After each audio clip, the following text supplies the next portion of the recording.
as we celebrate New Zealand Music Month live from the UK. Good morning, Lepani. Great to have you on the show. Morning, guys. Thank you for having me. Now, Or good evening for me. Oh, yeah, true. It is evening over there. Quick question from us, because we are celebrating New Zealand music. Do you have a favourite song from another New Zealand music artist? Yeah, I do. Like a classic for me growing up was "Sun Goes Down" by Nisha Mystic. Yeah. Oh. Tell me about it. What was it about that song that you really just, resonated with you? Oh, it was just like such a wholesome like feeling. It was just this warmth. Like as a kid going through puberty and growing up, and like I could just walk down the street and listen to it, and I didn't pay attention to the lyrics until I was listening at home with my parents, and then the lyrics were "Kiss me till the sun goes down," and my mom was like, "Not until you're married, not until you're married, kid." Like I was like, "Oh, okay." I didn't realize the lyrics were like that.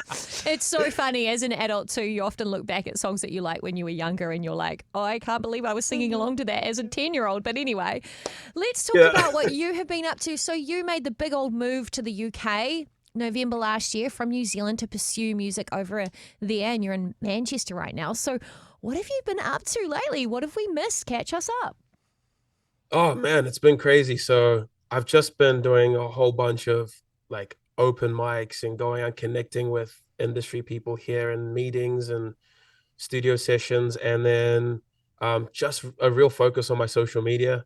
And that's kind of been the biggest thing here, because I guess it's been difficult finding work here. So I've been spending most of my time at home, and I've just been posting stuff online, and you know taking people through my journey and my life and my experiences and stuff. So yeah, that's been my story so far. Well, I mean, that's a challenge for musos when they're trying to make their music their main thing, right? And so you're still in a situation where you're looking to work, quote unquote, full time and then be like a full-time muso as well. How are you balancing that? Yeah, I mean, over here in the UK, there's so much more opportunity to be a musician full time or an artist. A lot of it involves just doing like there's so much more opportunity to do live music and performances, events, gigs. So there's that feeling of being like a professional, working professional. But yeah, I mean, these days it's all about social media. So you really got to put yourself out there. And for me, it's trying to find that fine line of not compromising my beliefs and all that stuff, all the like the important stuff, like who I am. Yeah. Uh, sell myself in a sense. Well, you've certainly been doing a great job of it, because I have been following your social media and I have seen some of the epic covers you've been doing lately. So not only have you released a brand new song of your own, but you've been doing a lot of great covers. One in particular has actually caught the attention of the artists themselves. So let's hear about this particular cover. Oh yeah, so I did because I love anime, as most, like, I don't know, most people do nowadays. I don't know, it's become a big mainstream thing. But yeah, so I decided another childhood classic that I used to listen to was "Stick With You" by the Pussycat Dolls.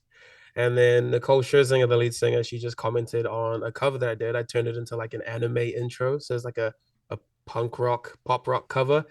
And yeah, she commented on that, and it was crazy. I couldn't believe it. I mean, I didn't expect that. I just made Yeah, the she cover and thought said, that was it. love this version. Like, she loved it. That is pretty epic. Yeah, Yeah. So did it's you crazy. you get a few extra follows out of that then? Yeah, just a couple. Yeah,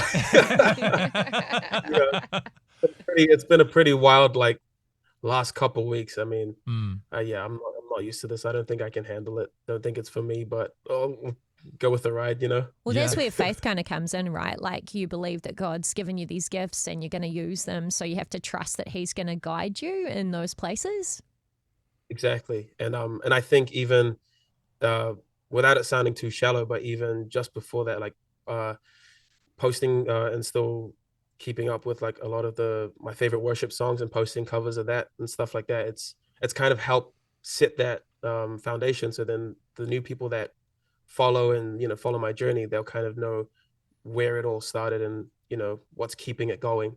So it's really cool. We get a lot of comments of people feeling encouraged, but like, oh, it's really cool that you sing and you love this and this, but you're also a man of faith. And I'm like, yeah, that's important, for people to know that and to be that kind of role model, especially for a lot of younger kids. Yeah, well, I know the challenge too for being in the music industry, and it is sometimes very self-promotional. You've got to have that sense of like, hey, like, kind of like, I'm the man. I've got this talent that the world needs to see, but then, you don't want to get high on your own supply and you're finding yourself in a situation where you're like away from your regular, say support and support networks and family where people would kind of give you that reality check if you need it too. So what's it been like building a new community for yourself as well as you look to grow professionally?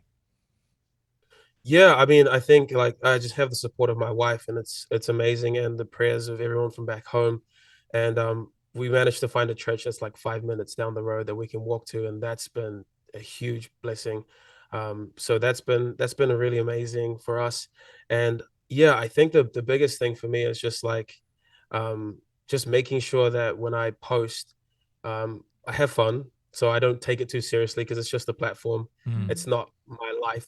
And then also, one thing I've been trying to do recently this year is just be vulnerable and open. So talking about my mental health and opening about my issues with coping with suicide and all that stuff, and showing that it's not glamorous, that I'm not a celebrity superstar, that I'm just somebody who's just trying to make a living out of this, and sharing my testimony and being open and honest so that people don't see me as, because it's just something I hate. Like, I don't want people to see me as a celebrity. I want them to see me as somebody who just enjoys making music. So that's kind of helped me to track along so far. Well, we're excited that you are making music and making more music because we love playing out your stuff on our station. So let's talk about your latest track, Feel It.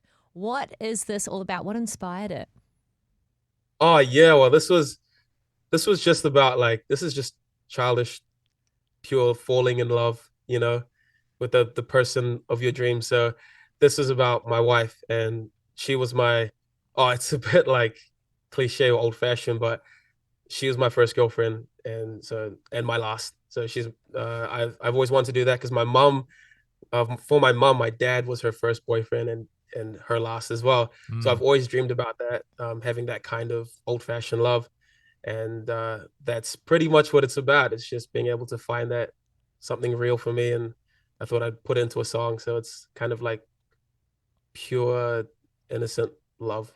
I guess. I love that, I man. feel like I'm welling up on the inside. I think the world really wants to see that though, man. Like, at the risk of making this all serious all of a sudden, like I think there's a lot of cynicism from people about like love, and there's a lot of heartbreak and people trying to navigate like dating and relationships, and a lot of other songs you're going to hear talk about relationships in this very obsessive kind of way or this very kind of broken, angry way. And so I think there's more to it than you might think, bro. Putting out a song that is just more of an innocent, beautiful reflection of what love can be. I think the world needs to see it, man. So you deserve some praise for just going ahead with that and putting a song out there.